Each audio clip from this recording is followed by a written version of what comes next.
Halo sahabat ajarin, hari ini saya akan membahas soal bahasa Indonesia, bagian tes pemahaman, bacaan, dan menulis.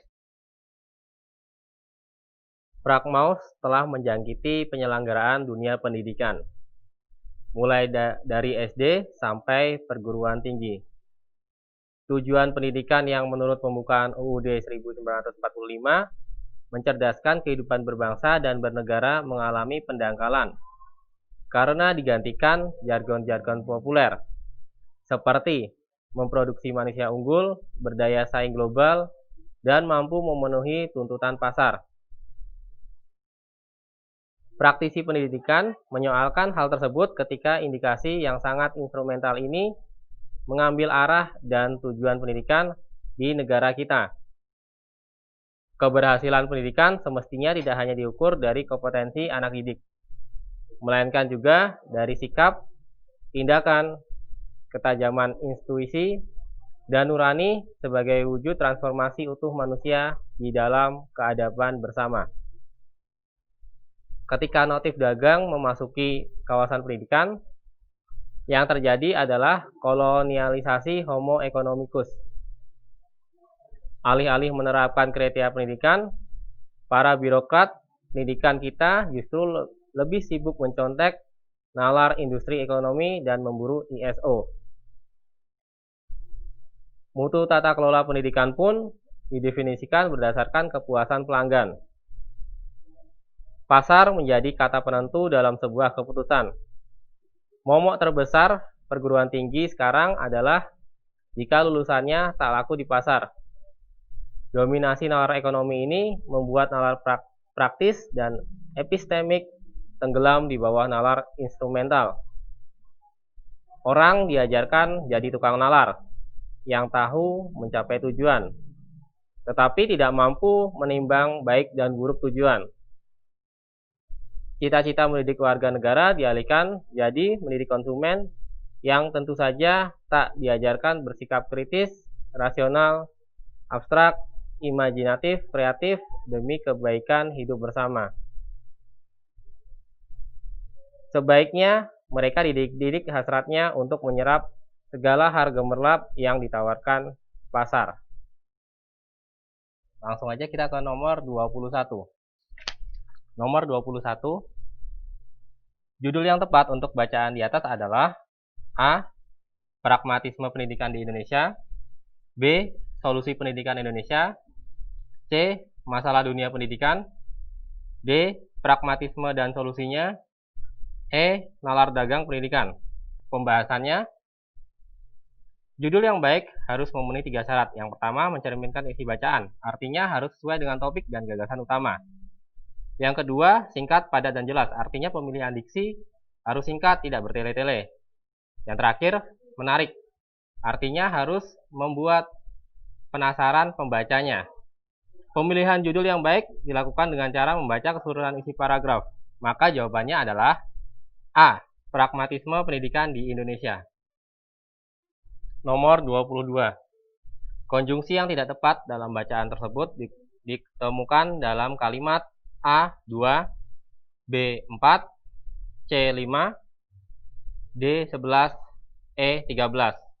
Pembahasannya, konjungsi atau kata sambung yang tidak tepat adalah konjungsi melainkan juga. Terdapat dalam kalimat 4, maka jawabannya adalah B4. Nomor 23. Kalimat inti kalimat kedua bacaan di atas adalah A. Pendidikan mencerdaskan kehidupan bangsa, B. Pendidikan digantikan jargon-jargon populer, C. Pendidikan memproduksi manusia unggul, D. Pendidikan mengalami pendangkalan, E. Pendidikan mampu memenuhi tuntutan pasar. Pembahasannya, yang harus dilakukan untuk menemukan kalimat inti atau inti kalimat adalah menemukan subjek dan predikat serta menghilangkan semua keterangan. Maka diperoleh jawabannya B. Pendidikan digantikan jargon-jargon populer. Nomor 24. Kalimat di bawah ini yang melemahkan argumen kalimat tersebut adalah A. Pragmatisme pendidikan tidak boleh berkembang dengan bebas karena akan mematikan nilai pendidikan yang luhur. B. Motif dagang tidak boleh menjadi tujuan nama dalam pendidikan karena menghilangkan nilai luhur pendidikan. C. Jargon-jargon populer yang bermotif tuntunan pasar harus dihilangkan dari dunia pendidikan agar tidak merusak nilai pokok pendidikan itu sendiri. D.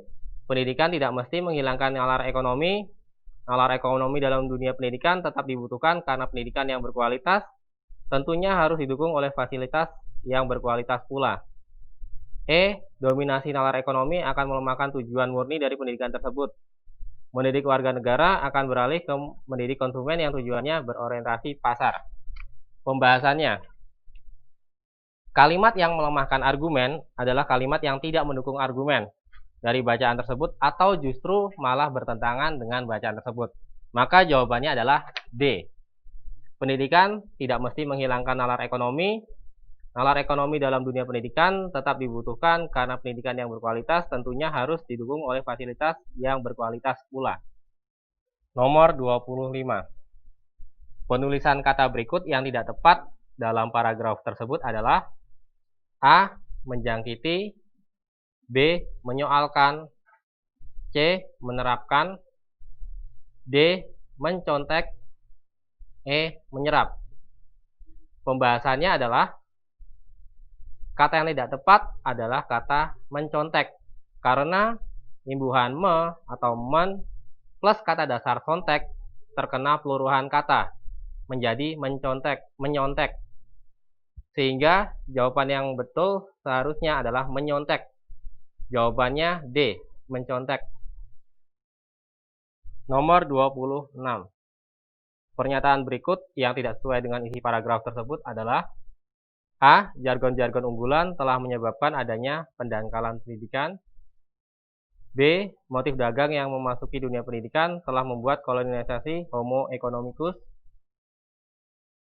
C. Mutu tata kelola pendidikan didefinisikan pada nilai luhur pendidikan itu sendiri. D. Para praktisi pendidikan sibuk memburu ISO dalam kaitannya dengan nalar industri ekonomi. E. Momok terbesar pendidikan saat ini ketika para lulusannya tidak laku di pasar. Pembahasannya. Pernyataan yang tidak sesuai adalah pernyataan yang tidak dituliskan dalam teks tersebut. Diketahui dengan cara membaca teks tersebut dan mencocokkan jawaban satu persatu. Jawabannya adalah C. Mutu tata kelola pendidikan didefinisikan pada nilai luhur pendidikan itu sendiri. Nomor 27. Kata momok dalam paragraf tersebut bermakna A. Hal yang menakutkan, B. Hal yang tidak sesuai, C. Hal yang tidak benar, D. Hal yang harus ditinggalkan, E. Hal yang salah. Pembahasannya, dalam KBBI 5, momok adalah hal yang menakutkan, maka jawabannya A. Hal yang menakutkan.